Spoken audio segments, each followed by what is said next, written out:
તો વહેલી સવારથી જ તમને બધા લોકોને ખબર છે કે સોશિયલ મીડિયાની અંદર એક વિડીયો વાયરલ થઈ રહ્યો છે કે પાલીતાણાના ગરાજની અંદર જે ઘટના ઘટી છે, જે પાલધારી યુવકને જે હાવો છે, જે સિંહણ કે તેને પકડી લીધો હતો અને ત્યારબાદ આખું સોશિયલ મીડિયાની અંદર હાહાકાર મચી ગયો છે કે ભાઈ આ કેવું સૌરાષ્ટ્રની અંદર અત્યારે જીવતા માણા ઉપર પણ સિંહણ હુમલા કરી રહ્યા છે અને સાથે એ ભાઈ બેસી પણ રહ્યો છે અને માથેથી ભાઈ એમ ખંજોળે છે કે હાવો તેને કઈ પણ ન કરે.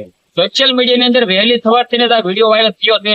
તે ભાઈને ભાવનગરની હોસ્પિટલ ખાતે ખસેડી દેવામાં આવ્યા છે. તે ભાઈને કઈ પણ પ્રોબ્લેમ થયો નથી, પરંતુ હાલ મિત્રો થોડી ઘણી તેને ઈજાઓ થઈ છે, પરંતુ ફોરેસ્ટ અધિકારીઓને આપણે બી હાથ જોડીને નમ્ર વિનંતી કરશું કે ક્યાંક ને ક્યાંક જ્યાં પણ સિંહ હાવજ હોય ત્યાં ક્યાંક ને ક્યાંક સુરક્ષા રાખવામાં આવે ભાઈ, કે નજદીકથી ભાઈ તેની સાથે રહેવામાં આવે, કારણ કે જે રીતે હુમલાઓ થઈ રહ્યા છે માણસ ઉપર પણ હુમલાઓ થઈ રહ્યા છે, તો ક્યાંક ને ક્યાંક આ ભાઈને એટલી બધી ઈજાઓ થઈ છે. પરંતુ સોશિયલ મીડિયાની અંદર આ વહેલી સવારથી આ ઘટના ખૂબ જ વાયરલ થઈ હતી. તમારા રાયને તમારા ઘટનાને લઈને શું કહેવું, તમારી જે પણ રાય હોય કમેન્ટ કરી દેજો, શેર કરી દેજો, ફોલો પણ આ વિશે કરી દેજો.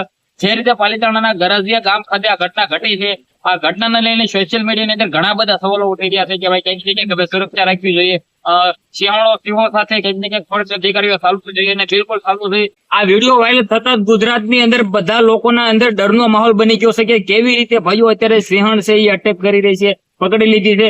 અડધી કલાક જેટલો પણ સમય સુધી તેને પકડી રાખ્યો, બેસડી રાખ્યો, તો ક્યાંક ને ક્યાંક આ ઘટના ઘટી છે. આ ઘટનાને લઈને સોશિયલ મીડિયાની અંદર અનેકો વિડીયો વાયરલ થયા છે. તમારા મુદ્દાને લઈને શું કહેવું છે, જે પણ રહ્યું કમેન્ટ કરો, શેર કરો, ફોલો કરો, સબસ્ક્રાઇબ કરો. ધન્યવાદ.